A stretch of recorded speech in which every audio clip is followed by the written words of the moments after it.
سڵاوتان لەبێ خۆشەویستانی من لە کەناڵی ئاسۆی زانکۆ لە خزمەتتانای مسعود خورشید فەرمانبەر لە سەرۆکاتی زانکۆی پۆلیتەکنیکی هەولێر ئەندامی لیژنەی ڕاوێژکاری بۆ پڕکردنی فۆرمی زانکۆڵاین لە خزمەتتانابین بۆ باسکردنی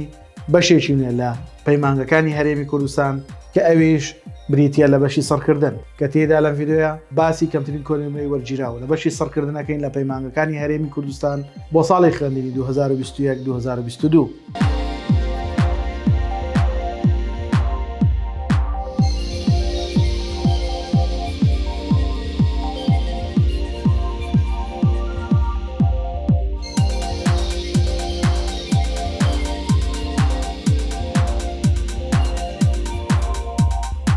خۆشەویستانم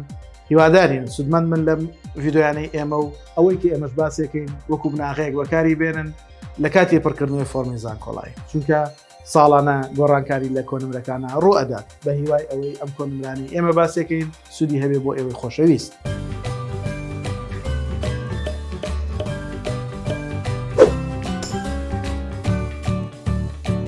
لایک و کۆمنت سبسکرایبی کەناڵەکەمان لە یاد مەکەن و کەناڵەکەمان بۆ هاوڕێیانتان شێر بکەن تاوەکو ئەوانەیش بەشدار بن سودی لێ ببێن و لە کاتی پڕکردنەوەی فۆرمی زانکۆڵاین کێشیان بۆ دروست نەبێت بە هیوای سەرکەوتنتان.